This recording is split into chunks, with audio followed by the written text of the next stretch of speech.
Saya tak cerita.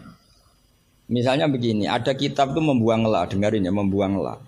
Itu kalau Anda yang hanya belajar di Mahatali seperti ini, mungkin buang la itu aneh, karena la itu kata inti, tidak itu kan kata inti. Tapi di orang Arab, buang la itu biasa. Jika tafsir Jalalain selalu mengatakan la uqsimu bihadzal balad, la uqsimu biyaumil qiyamah, la zaidatun, la difonis ya zaidah. Wong la itu maknanya tidak kok dikatakan zaidah. Karena memang dalam muhawaratul Arab atau muhadatsatul Arab, mereka bilang la wawa. Orang Arab itu kalau bilang wawa itu enggak marem kalau tidak dimuqaddimai la wawa. Sehingga la difonis zaidah. Tapi problem dikatakan zaidah begini, apa betul iya? Karena kebalikannya juga ada. La itu ada tapi di lafaz tidak ada. Maksudnya di lafaz tidak tertera. Misalnya wa'alal ladzina yutiqunahu fidyatun ta'amu miskin. Coba kalau kamu maknani tanpa la, orang yang mampu puasa pun enggak maknani tanpa la. Makanya tadi mukadimah saya kan kalau ingin belajar ilmu cari sisi ekstrimnya. Misalnya kalau kamu kangkang itu jelek, bayangkan kalau untuk cah jelek, tahu-tahu anak kamu jelek banget gitu. Itu kan cari sisi ekstrimnya. Itu kan tahu-tahu anak kamu nyesal punya bapak dan ibu kamu. Karena supaya pesek keriting, bojomu ya pesek keriting, terus anakmu kayak orang Afrika. Nak lanang rapo terus wedok. Itu kan kamu ikut dosa. Karena membuat generasi yang enggak laku rabi gara-gara salah. Ikut dosa. Makanya sebetulnya kalau nuruti logika cawe wedok untuk cah lanang elek agak sunat karena nolong merubah. Agak sunat sebenarnya. Tapi bisa saja cowoknya ini yang haram karena memperburuk. Karena biasanya kalau yang sahabatnya besar itu yang jadi. Karena yang wedok cantik, yang lanang jelek kan yang semangat yang lanang. Biasanya anaknya mirip bapaknya. Nah, itu masalah kan enggak. Itu kalau menurut di fikih itu logika, tapi fikih kan enggak logika juga apa? Riwayat. Saya teruskan ya. Kalau Anda tahu di fikih yang boleh fidyah itu kan azzamin orang yang lumpuh atau asyekh. Asyekh sing marot sing la yurja buruhu. Saya ulang lagi, kalau kita ngelotok fikih yang boleh bayar fidyah itu siapa? Orang yang sudah lumpuh atau syekh orang tua yang enggak mungkin sembuh lagi, maka dia dianggap enggak mampu puasa diganti fidyah. Karena ada kepastian fikih demikian sehingga ketika kita baca ayat wa'alal ladzina yutiqunahu tetap kita baca la yutiqunahu. Kenapa kita tahu itu? Karena basis fikih kita cukup. Meskipun tidak ada la tapi basis kita mengarah ke la. Berarti yang menentukan kamu alim itu basis fikih apa basis lughat? Basis fikih.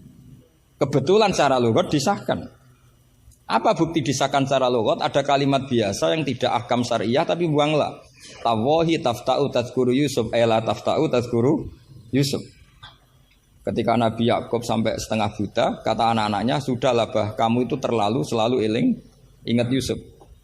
Tawahi tafta'u ela tafta'u, artinya ada membuanglah di dialog-dialog biasa. Kalau dalam dialog biasa bisa dibuang, maka dalam hukum juga bisa dibuang. Kayak wa'alal ladzina yutiqunahu fidyatun ta'am miskin ela yutiqunahu.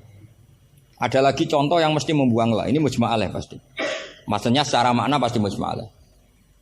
Mungkin ada yang mengkaji fikul Quran. Ada ayat di bab kalalah itu yastaftuna qulillahu yuftikum fil kalalah ini mruun halaka laisa lahu waladu wa lahu ukhtun falaha nisuma tarok sampai saat terusnya terus ditutup apa? Yubayyinu wallahu lakum an tadillu. Coba maknani tampallah. Oh sesat semua. Cara sekretaris tadi sudah di X semua. Coba kalau maknanya tambah lah. Yubayinu nerangaken sapa Allahu Allah. Allah memberi penjelasan antandilu supaya kamu sesat. Betapa bodohnya kita. Itu jelas menyimpan la dan mujma'alah, enggak mungkin kamu maknanya tambah la. Karena kalau tambah la maknanya Allah memberi penjelasan agar kamu sesat. Itu mbok guru paling goblok pun tidak akan segoblok itu gitu. Akhirnya tafsir Jalalain ya urun, biasanya urun itu urun rembung. An sama ta terus dikasih la ya, biasanya tafsir Jalalain kan gitu. An terus dipotong ditambahi la. La ini di luar kurung karena enggak Quran, yang dalam kurung Qurannya terus la itu urunnya Imam Suyuti atau tafsir Jalalain. Pasti maknanya musma'aleh membuang la. Nah, kalau ada yang tidak buang lah pasti punya solusi lain yang maknanya sama. Misalnya gini, kalau kamu belajar nahwu, saya ulang lagi, kalau kamu belajar nahwu, alfiyah lah. Saya tuh alfiyah juga sarahnya itu setengah hafal karena saya butuh paham. Ya butuh paham. Kamu milih mana buanglah sama buang mudhof? Populer mana di nahwu? Ulama nahwu ada yang milih lebih populer buang mudhof. Misalnya was'alil qaryah was'al ahlal qaryah. Ya misalnya gitu. Nah makanya ulama daripada buanglah itu gak pati lughatun ma'rufah, gak pati begitu dikenal, milih buang mudhof. Artinya terus bilang gini, yubayyinu wa lakum karahiyata antadillu. Allah memberi penjelasan karena Allah tidak suka kalau kamu sesat. Terus karahiyah dibuang.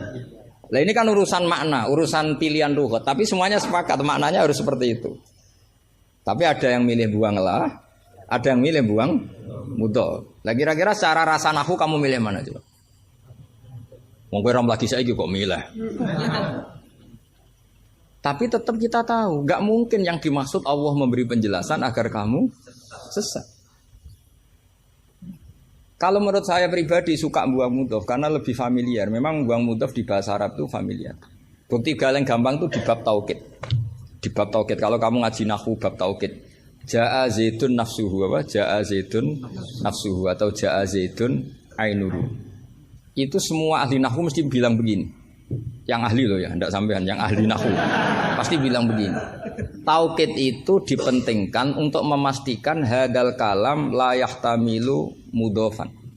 Bahwa kalam ini tidak terjadi pembuangan mudhof. Karena kalau dalam bahasa Arab ja'a zaitun bisa saja ja'a gulamu zaidin atau katibu zaidin atau tilmizu zaidin. Sampai butuh taukid itu saking seringnya di bahasa Arab itu ada buang mudhof, sehingga orang Arab kalau ingin memastikan Zaid sendiri yang datang harus ngomong ja'a zaitun nafsuhu. Karena kalau zaitun saja bisa artinya katibu zaidin atau gulamu zaidin. Berarti buang mudhof populer enggak? Populer sekali sampai ada bab taukid untuk menghilangkan kemungkinan itu. Saking seringnya apa? Saking sering. Itu kalau kangkang sedang gaya itu kan wah saya rabi keluarga Ki Astad. Baru tanya, keluarga yang mana? Ponakannya apa cucunya? Enggak, candalem gitu.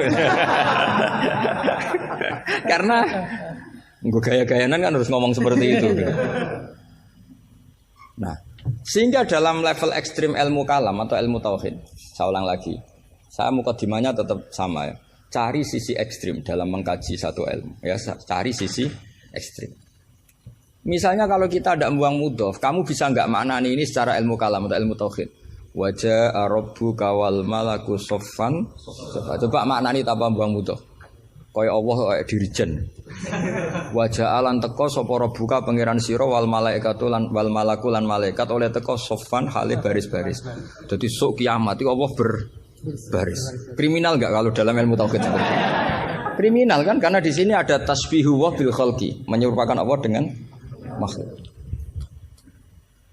Atau ayat yang lebih ekstrim lagi. Hal yang zuruna illa satruse illa ayatiyahumu wa fi dzulalim minal ghamam. Allah datang di segumpalan awan. Coba kalau maknani tanpa buang mudhof. Berarti kan ada takayuf membayangkan Allah itu kayak makhluk. Jadi bayangkan kiamat Allah baris di depan sebagai pimpinan garis, terus malaikat di wong ayat terus dalile qala ta'ala wa ja'a rabbuka wal malaku iku salah maknane tak goblok wonge kan gitu mesti orang itu. Sehingga mau ndak mau kita takwil. Rabbuka di sini rasulu rabbik. Sama lihat di tafsir ahli sunnah wal jamaah. Rabbuka rasulu rabbik atau amru rabbik. Saat itu datang perintah Tuhanmu yang mengharuskan para malaikat berbaris. Bukan Rabbuka dengan arti zat. Karena Allah sebagai zat la yahullu fi makanin. Allah wajib mukhalafatul hawadits.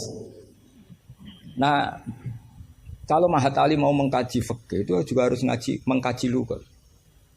Saya itu mengkaji kitab usul fikih banyak, Lubul Usul, Jamul Jawami. Itu di separuh akhir pasti tentang lau itu kayak apa, inna kayak apa, ka'anna, ya Mbak. Nah orang kebangetan berarti khatam aja. Karena nggak bisa kita mengkaji usul fikih tanpa tahu aturan-aturan lughat, karena ilmu itu didapatkan dari Quran dan Quran adalah wa innahu latanzilu rabbil alamin nazala bihir rohul amin ala qalbika litakuna minal mundzirin bilisanin arabi mubin. Jadi hadal Quran alisanul arabi. Kamu enggak tahu lughat enggak bisa. Makanya pernah ada khotib amatir, ya tentu khotib ini amatir. Kalau ketemu saya pasti tak PHK atau tak penjara lah. Bukan sekedar tak PHK tapi tak penjara. Itu ada khotib amatir mendalil ketika khutbah. Yaitu dia mungkin saking gobloknya atau khotib pesenan karena nggak tahu lah pokoknya. Atau ya baru habis dimari istri jadi goblok. Karena penyumbang kegoblokan para kiai itu istrinya kan. Itu sudah jelas. Itu kata Pak Said itu. Mau kiai pinter kaya apa, profesor pinter kaya apa. Ini kalau kata Pak Hasyim Muzadi itu masyhur ya. Ini ada ponaknya ya. Banyak profesor yang menjadi goblok karena apa? Istrinya. Jadi sudah belajar teori macam-macam, pas mau ke kampus dibentak istrinya. Itu sudah di kampus blank. Hilang gitu. Kiai juga gitu, ilmu sudah disiapkan mau dibentak sudah tuntas.